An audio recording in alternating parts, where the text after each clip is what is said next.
Welcome to the place where we gain knowledge through the lens of creativity. I am Aaron Dworkin, and this is Artful Science.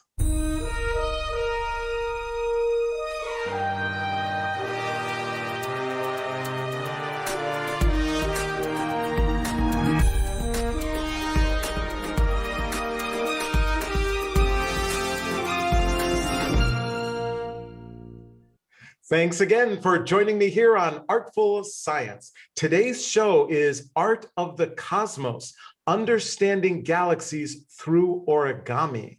And my guest is Mark Neyrinck, who is an astrophysicist and Ikerbasque fellow at the University of the Basque country in Bilbao, Spain. Mark, welcome to the show. Oh, it's great to be with you. Awesome. So, first I just have to say that, I just love origami, have my whole life. So I'm really interested in getting to that. But I thought first we should get just some grounding with our audience so that they can kind of understand your core work as an astrophysicist. And so for a layperson, right, someone coming from the arts world, kind of what research does being an astrophysicist, your work, what does it encompass? So I study the physics of the cosmos. That's basically what an astrophysicist means. So that ranges from our solar system. In general, an astrophysicist can study what's going on other planets of our solar system, but it also ranges up in length scales to things that people usually have no conception of, the scale of the whole universe. So that's going up from the solar system to our galaxy. There are billions of stars in our galaxy. And then zooming out another similar unimaginable factor to the whole universe with billions of galaxies. And those are more of the scales that I think about.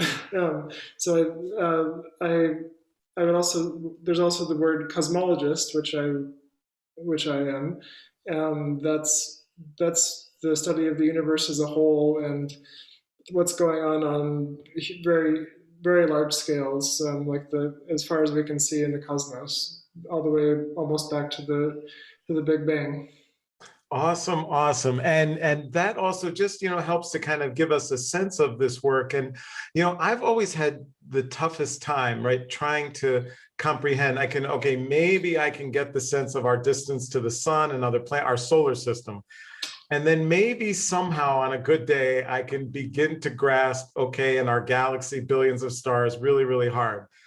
But then the billions and billions of galaxies beyond that, and is there any mechanisms that you use to kind of help to just visualize the breadth and the hugeness of it all? Well, I think just looking at pictures of galaxies, I'm a very, very visual person, and I was drawn to this particular field of astronomy, which is visual and spatial. So even though when we a map of the cosmos would have a ridiculous scale, like one inch or 1 centimeter equals 1,000 light years. I don't actually think about that consciously. I just look at the map of galaxies, and that's relatively easy to visualize if you don't consciously think about the scales involved. So, it's not. I'm not constantly actually dealing with this ridiculous scale in my mind. Right, totally. And before we kind of get into this connection to origami, I was just wondering, there's some people, in the arts or whatever who are looking and saying, okay, I kind of look up at the sky, but how does it help our regular daily lives understanding the cosmos better, right? Understanding the nature of the universe, our role in the universe. How does it help, or any examples you give of kind of how it helps our day-to-day, you know, a layperson's life, if you will? Yeah, well, I think the main thing, well, as with a lot of uh, science and curiosity-driven thinking and research, the main thing is just the awe of, and if someone isn't already struck by this, I'm not sure how to convince them, but the understanding where we came from and the history and the what's going on in the universe on large scales is I think very interesting in itself. In day-to-day life, I think so. One thing that I experience is that the structures that I deal with look like, a lot like some other structures, like trees and also river networks, and so I see uh, it sort of enhances the beauty of everyday objects also for me.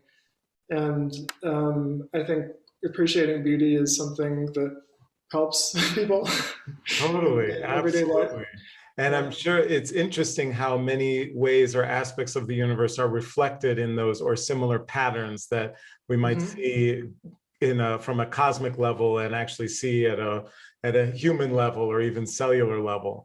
Yeah. So Yeah. which can be Totally. Also, yeah. fascinating. Also within our bodies, the the circulatory system, the structure of of the air pathways in our lungs, all of these things have kind of fractal properties that are, well, I mean, of course, I don't look at my circulatory system every day, but these are everyday important things that are related actually to the structure of the matter in the cosmos.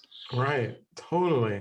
So years ago, when I was a child, I was obsessed with origami. I did it like almost every day. I had the giant oversized books, loved doing it, especially Wow. making the crane. And years ago, you began to blend origami with your scientific study. Can you Hmm. kind of share about that process and what that looks like? Yeah, so um, right, I was not particularly into origami before this. I had tried it a little bit, but I probably wasn't much more experienced with than an average person with origami. Um, and I happened to go to a talk by an origami artist named Robert Lang, who's actually a former physicist also.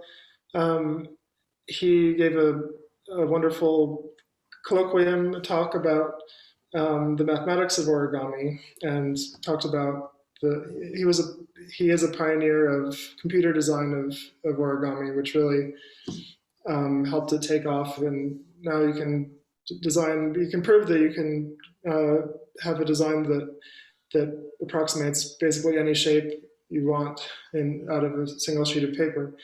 But during the talk, I made some connections to my own work. I was working on how to identify galaxies in a computer simulation, and I realized that there was a folding process going on in these computer simulations that had some similarities to origami. So I wondered if that would be if that could what I could learn from that, what we could learn about the process of galaxy formation from that.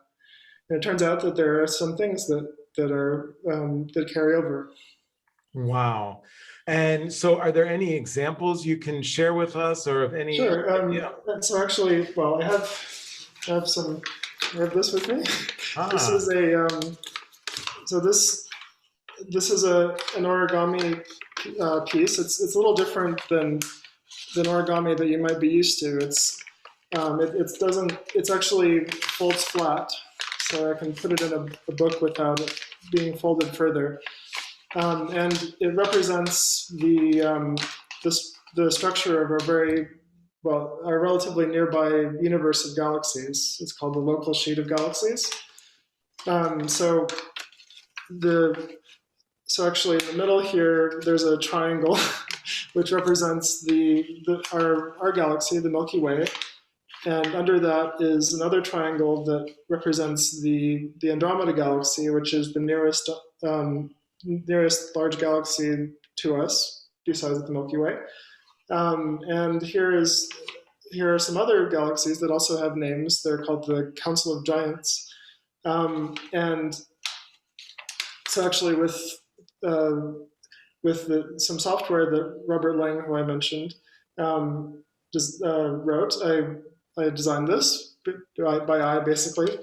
And it actually has some physical meaning also. I mean, you could use any art form basically to draw something like this, but or to represent this. But the folds actually represent different layers of dark matter going through each other, which makes it a more powerful and a more powerful analogy than some other kind of representation. So the idea is that if you look through this, you can see that there are three layers of paper in the same place. In some places, these are called filaments that connect galaxies together. And that has a very close analogy to the way different dark matter streams, they're called dark matter streams, when a galaxy comes together, or when a filament that connects galaxies, when that comes together, you have originally an even distribution of dark matter, but then gravity causes that to coalesce, and different initial patches overlap after it folds up. And actually, the fact that it's dark matter, that's a little bit important. So normal matter, well, if I punch my fists together, they don't slide through each other. But if I were made out of dark matter, they would pass right through. And so it's actually only the dark matter that's able to do this folding process without colliding. Gotcha. So that's the gist of it. Wow. And this is what the paper looks like before. Gotcha. These lines, this is called a crease pattern. Right. Each line represents a crease that folds up to make this. We can do it's amazing, and especially I think helps with the visualization, which to me sometimes in cosmology is so difficult. Right. For lay people. It's truly extraordinary. And so is your sense that more scientists or researchers could look to collaborate with artists in this way to really further their science? I really think so. Well, and the inspiration can go both ways too.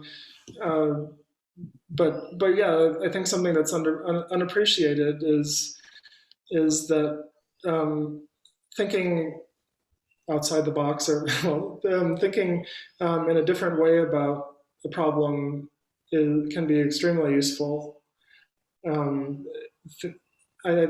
feel strongly that, well, we have, even though there are some people who are supposedly better at science than others, or whatever, mainly because they've been around it longer,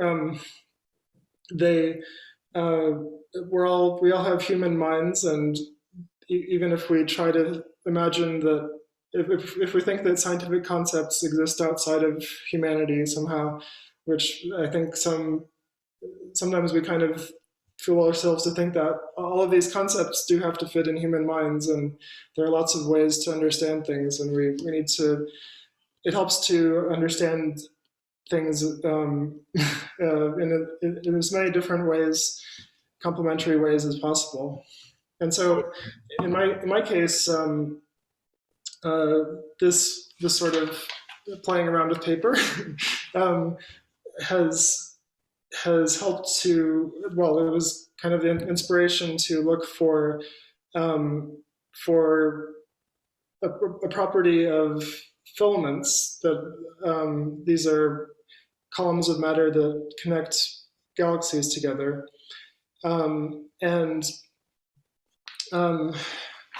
well, in origami, one of these triangles is called a twist fold. It's a kind of particular origami term. But the approximation, the origami approximation to a couple of galaxies with a filament between them that forms is kind of like a Toblerone that's spinning. So it's like a triangular prism that spins, and there are like balls on the end of the Toblerone. And in this, so I developed this approximation in which one property is that if a galaxy is spinning, that implies that some filaments that are coming off of it are also spinning. And that was something that was not really fully established before, but we have we're just actually about to publish a paper about finding these in simulations, in computer simulations, and really gratifyingly, there was another team that has found these in the real universe, that these filaments are spinning in general. Wow. So these are the largest, kind of the largest spinning objects in the universe. So that's kind of cool. It's extraordinarily cool and amazing just seeing this power of the intersection of arts and sciences. Well, Mark Neyrinck, thank you so much for helping us gain knowledge through the lens of creativity here on Artful Science. It was a pleasure.